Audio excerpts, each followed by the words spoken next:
Knowledge hub में एक बार फिर से आपका स्वागत है। आज के इस वीडियो में हम जानेंगे कि केस बुक, जिसे हम रोकड़ पंजी के नाम से भी जानते हैं, उसकी एंट्री हम किस प्रकार से करें। जैसा कि हम सबको पता है कि हमारे विद्यालय में सबसे महत्वपूर्ण जो दस्तावेज है उनमें से एक केस बुक या रोकड़ पंजी होती है। इस रोकड़ पंजी या केस बुक में हमको विद्यालय को प्राप्त हुई राशि या विद्यालय के द्वारा व्यय की गई समस्त राशियों की जानकारी जो है वो दर्ज करनी पड़ती है। ऐसे में यदि हमारे शिक्षक साथियों को यदि यह एंट्री नहीं आती है तो यह उनके सामने में एक महत्वपूर्ण समस्या बनकर उभरती है। तो आज के इस वीडियो में मैं आपको बताऊंगा कि केस बुक की एंट्री हम किस प्रकार से करें। यदि आपने हमारे चैनल को अभी तक लाइक और सब्सक्राइब नहीं किया हुआ है तो हमारे चैनल को लाइक और सब्सक्राइब करें ताकि आने वाली वीडियो आपको आसानी से मिलती रहें। इसके अलावा आप हमारी वीडियो के डिस्क्रिप्शन बॉक्स में दिए गए लिंक पर क्लिक करके हमारे टेलीग्राम या व्हाट्सएप ग्रुप से जुड़ सकते हैं, जिससे आपको सूचनाएं निरंतर प्राप्त होती रहेंगी। तो आइए हम आज का वीडियो स्टार्ट करते हैं। तो सबसे पहले मैं आपको बताता हूं कि केस बुक या जिसे हम रोकड़ पंजी के नाम से भी जानते हैं वो कितने प्रकार के होते हैं।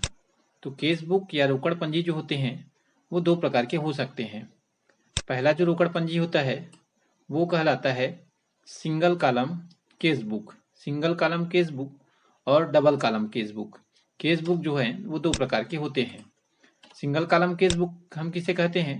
तो सिंगल कॉलम केस बुक हमारा ऐसा केस बुक होता है जिसमें जो व्यय राशि होती है या जो प्राप्त राशि होती है उसके लिए सिर्फ हमको अमाउंट दिया रहता है, या वह उसमें इसमें सिंगल कॉलम केस बुक में जो राशि होती है वो सिर्फ बैंक के थ्रू ही व्यय किए जाने वाले कॉलम सहित होती है।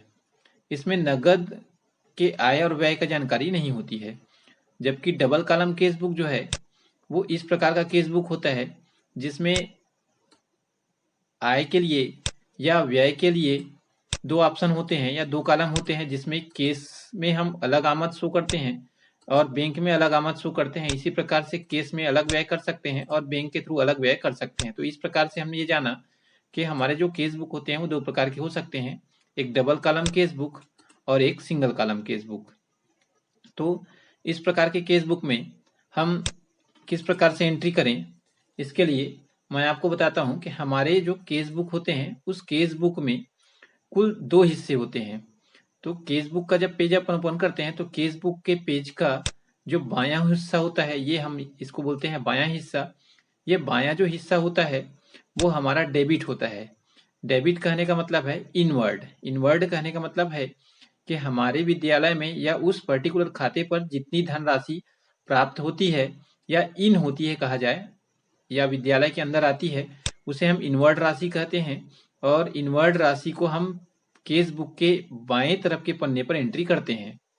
जबकि केस बुक का जो दायां हिस्सा होता है जिसे हम क्रेडिट या आउटवर्ड कहते हैं, इस हिस्से में आउट मतलब विद्यालय से जो व्यय की गई राशि होती है उसकी एंट्री हम केस बुक के या रोकड़ पंजी के दाएं पेज पर करते हैं, जिसे हम क्रेडिट या आउटवर्ड पेज भी कहते हैं। तो इस प्रकार से हमने ये जाना कि हमारे केस बुक पर दो पेज होते हैं, जिसमें से बायां पेज जो होता है वो डेबिट का होता है या आवक वाली राशि का होता है, और जो दायां पेज होता है वो आउटवर्ड होता है या जिसको हम व्यय वाला पेज भी कह सकते हैं। आइए अब हम आपको बताते हैं कि हम केस बुक पर किस प्रकार से एंट्री करें, या आय वाली राशि को किस प्रकार से एंट्री करना है और व्यय की गई राशि को किस प्रकार से एंट्री करना है। आइए अब हम देखते हैं कि हम सिंगल कॉलम केस बुक की एंट्री किस प्रकार से करें। तो सिंगल कॉलम की केस बुक एंट्री करने से पहले मैं आपको बताऊंगा कि single column cash book entry करने से पहले सबसे पहले हम केस बुक की एंट्री जो है वो माहवार करें तो ज़्यादा अच्छा होता है, क्योंकि एक पेज में हम जब एक पेज ओपन करें तो हमको एक महीने की सभी एंट्रियां जो हैं वो दिखाई देनी चाहिए। इससे केस बुक जो है वो साफ सुथरा बनता है और समझने में किसी प्रकार की हमको कोई दिक्कत नहीं होती है। तो सबसे पहले जब आप केस बुक की एंट्री करें तो एंट्री करने के लिए सबसे पहले ऊपर दिए गए माह को भर लें। जैसे मान लीजिए मैं ये जो एंट्री है वो दिसंबर माह के लिए कर रहा हूँ, तो यहाँ पर मैं लिख देता हूँ माह दिसंबर। ये दिसंबर सन डाल देता हूँ 2020। मैं यहाँ पर दिसंबर 2020 के लिए केस बुक की एंट्री जो है वो कर रहा हूँ। तो सबसे पहले मैं आपको केस बुक की बाईं ओर का पेज जो है वो भरना सिखाऊंगा। इसके लिए सबसे पहले आप यहाँ पर ये जान लीजिए कि ये दिए गए कॉलम में किस प्रकार की एंट्री हमको करनी है। तो सबसे पहले दिनांक है, इसमें हम कितने दिनांक को हमारे विद्यालय को जो राशि है वो प्राप्त हुई है वो डेट यहाँ पर डालना होता है। पर्टिकुलर या विवरण, वो जो राशि है उसके बारे में विवरण डालना होता है। लेजर फोलियो या खाता पन्ना होता है, यहाँ पर हम रिसिप्ट इत्यादि का नंबर भी डाल सकते हैं। उसके बाद है अमाउंट, कितनी जो राशि है वो प्राप्त हुई है, और यहाँ पर टोटल। मान लीजिए मैं उदाहरण देता हूँ आपको कि मान लीजिए दिसंबर महीने में 2 तारीख को 2/12/20 को विद्यालय को धनराशि प्राप्त होती है। तो 2/12/20 डाल देता हूँ, यहाँ पर विवरण में डाल देता हूँ कि वो जो धनराशि है 2/12/20 को जो धनराशि प्राप्त हुई है वो कहाँ से प्राप्त हुई है। तो मैं यहाँ लिख देता हूँ वो जो धनराशि है वो विद्यालय को बैंक से प्राप्त राशि हुई है। बैंक ब्याज से प्राप्त राशि, मैं यहाँ पर लिख दिया बैंक ब्याज से प्राप्त राशि। अब इसके बाद चूंकि बैंक ब्याज से जब राशि प्राप्त होती है तो किसी प्रकार का कोई रिसिप्ट जो है वो प्राप्त नहीं होता है, इसलिए ये वाला जो पेज है या ये वाला जो कॉलम है उसको मैं खाली कर देता हूँ। उसके बाद नेक्स्ट कॉलम में अमाउंट में रुपीज में कितनी जो धनराशि है वो बैंक से ब्याज के रूप में प्राप्त हुई है उसकी एंट्री कर देता हूँ। मान लीजिए मेरी है यहाँ पर 180 रुपए की जो राशि है प्राप्त हुई है, पैसे में 0, 180 रुपए बस है। तो यहाँ पर टोटल में भी वही राशि जो है मैं एंट्री कर देता हूँ, 180 रुपए और 0 पैसे। तो इस प्रकार से बैंक से जो प्राप्त राशि है उसकी एंट्री मैं यहाँ पर कर दिया हूँ। इसी प्रकार से दिसंबर माह में अन्य जो प्राप्त राशि है उनकी एंट्री भी मैं यहाँ पर कर देता हूँ। मान लीजिए दिसंबर माह में ही 6 तारीख को 6/12/2020 को मुझे राज्य कार्यालय से 10,000 की राशि प्राप्त हुई है, तो उसकी एंट्री मैं यहाँ पर कर देता हूँ। यहाँ पर लिख देता हूँ मैं राज्य कार्यालय से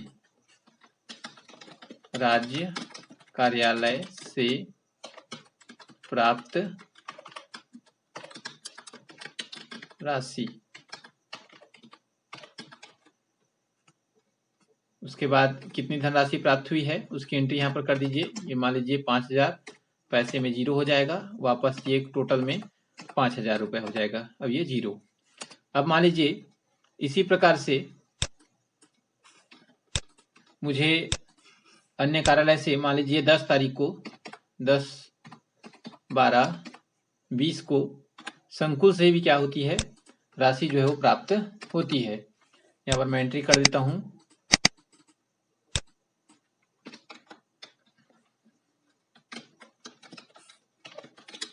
संकुल से प्राप्त राशि मान लीजिए 2,000 रुपए है, तो ये 2,000 रुपए, पैसे में 0 डाल देता हूँ, ये भी 2,000 रुपए हो जाएगा, टोटल जो है ये 0।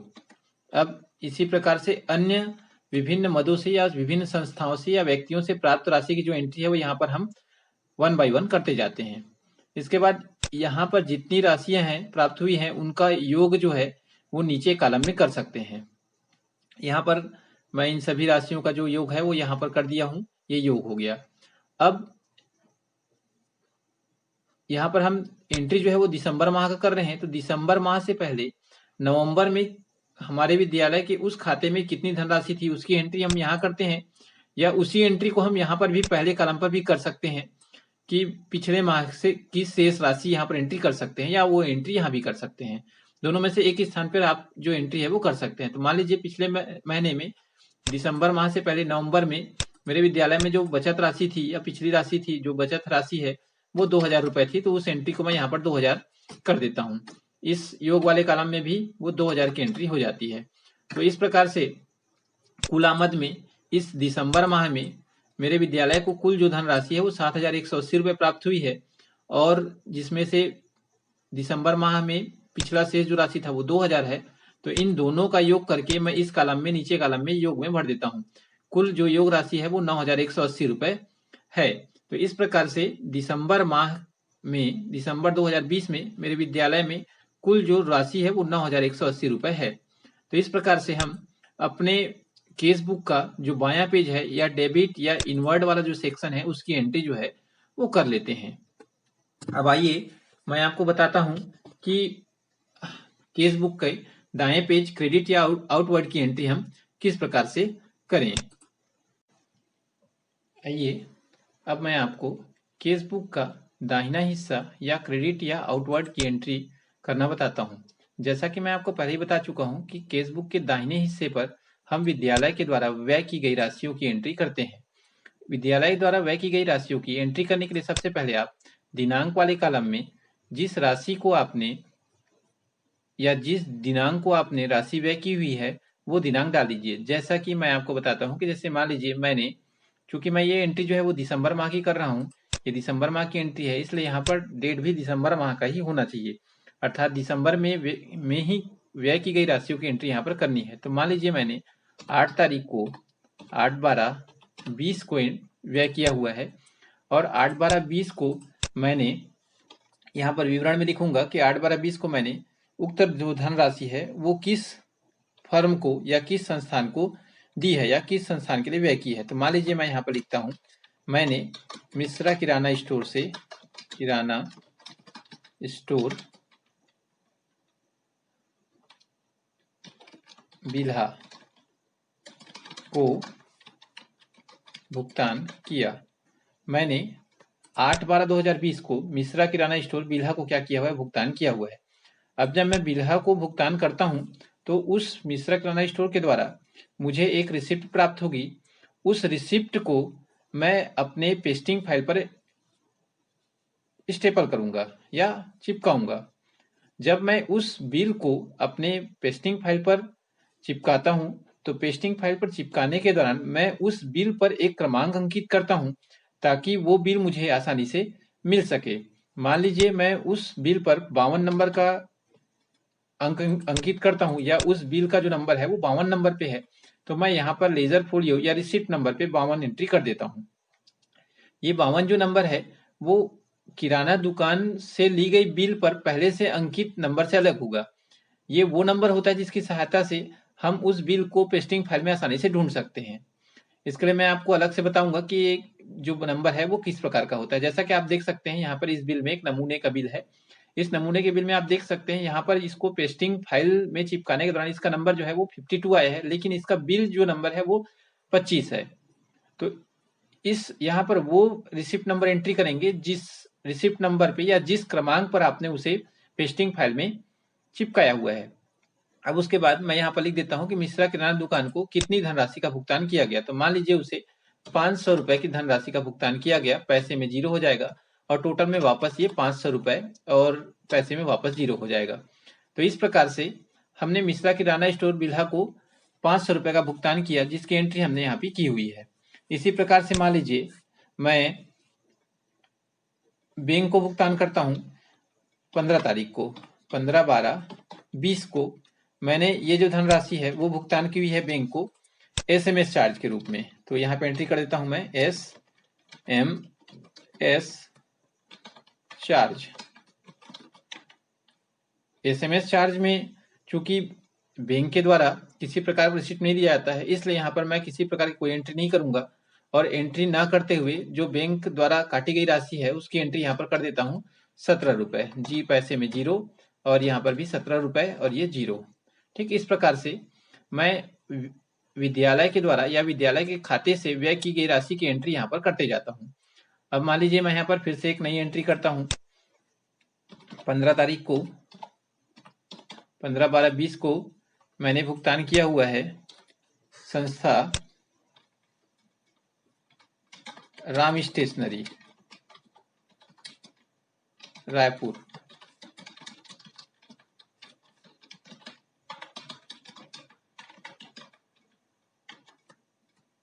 यहाँ पर राम स्टेशनरी रायपुर को मैंने भुगतान किया हुआ है, तो उस भुगतान की राशि जो है वो कितनी है वो यहाँ पर मैं एंट्री कर देता हूँ।